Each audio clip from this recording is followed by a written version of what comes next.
are worn to the ankles in summer, and leg wraps are added in winter. The tiers of the skirt represent the four worlds the Navajo people travel through. The woven belt emphasizes good posture and health, especially during labor and recovery from childbirth. A velveteen blouse is worn to match the skirt. Turquoise pins and silver buttons decorate the blouse. Turquoise is said to have eyes through which the holy people can view the world. They live in turquoise and help identify other Navajo people. Silver represents past trade with the Spaniards. Navajo women's hair is tied back in a bun at the nape of the neck. Hair represents rain and knowledge. Girls are told from an early age never to cut their hair because there will be no more rain. The tide represents the lightning that coincides with the rain. Participant number 4, Sweetie V. Cody.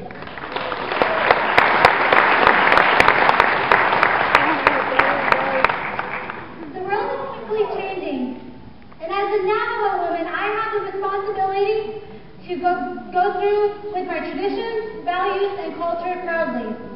I am a very proud Navajo woman, and I was brought up this way by my mother. She has always been there for me. She told me, don't go to the trucker house dances. And I didn't go to the trucker house dances. She said, only cheating that go over there. And I was like, over there, okay, I won't go. So I didn't go to trucker house dances. She told me to keep my head in the books, and that's what I did. I kept my head in the books. I mean, now, because of her, I succeeded on past high school to a college.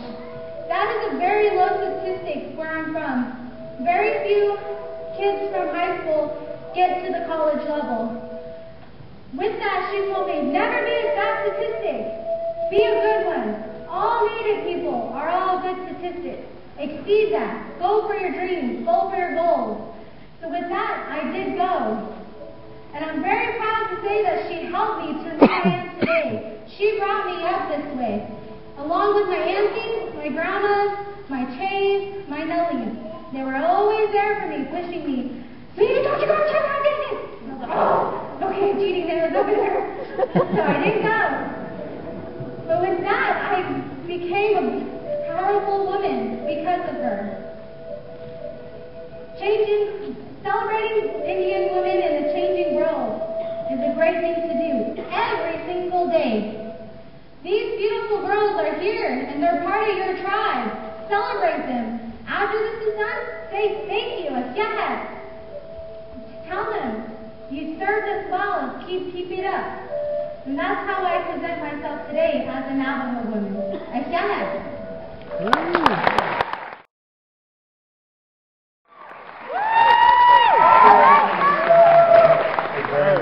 Buckskin dress designed by her mother and made by Charlotte Thorne. This buckskin dress was made for her to wear during her traditional sunrise dance ceremony. The yellow color of the buckskin represents Hondan, or sacred yellow powder. The dress has white buckskin fringes representing the Creator. The yellow, blue, red, orange, and white beads adorning the dress were chosen to match the hues of the sky and are arranged in geometric designs to depict the mountains of Apache country. These same bead colors are also used in her beaded tea necklace and on her moccasins. Kelly Rose's hair is pinned up with an Apache maiden clip, adorned with a red scarf representing warrior women and a feather signifying the Creator's protection.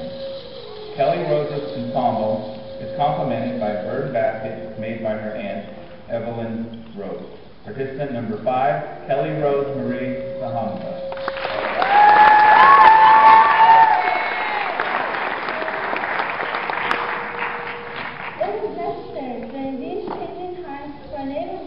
To possess 4 attributes: education, language, culture, and heritage.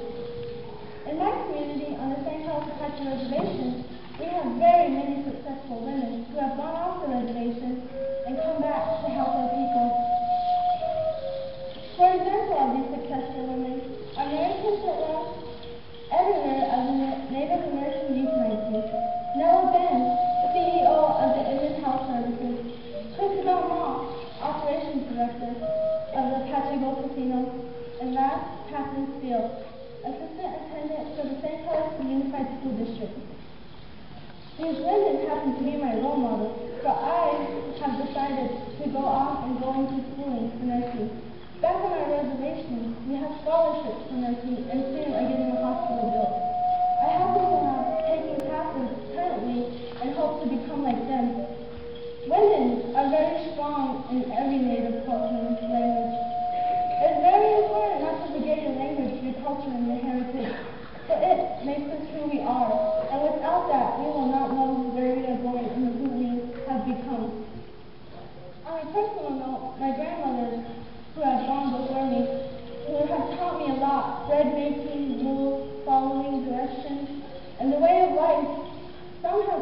but yet, to this day, I still follow to be a role model of the Sehongva Apache.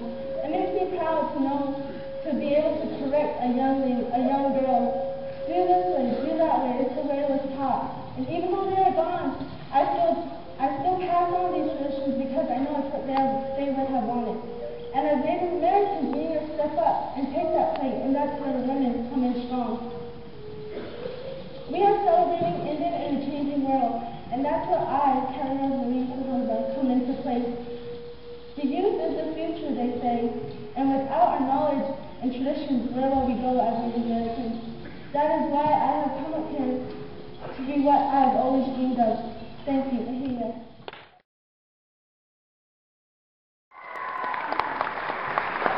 the early 1800s, Okmul women's clothing consisted only of a cloth or blanket wrapped around the torso. They were usually bare-breasted. After the arrival of the Spaniards, the equipment represents the Okmul women of the past, wearing a green-plaid blanket wrapped around and tied at the waist. Her oil she carries is used to transport water from the river. Jessica is a proud descendant of the Okmul, the Salt River people, and carries much honor and respect for all who have gone before her. Participant number 6, Jessica Francisca Ruiz.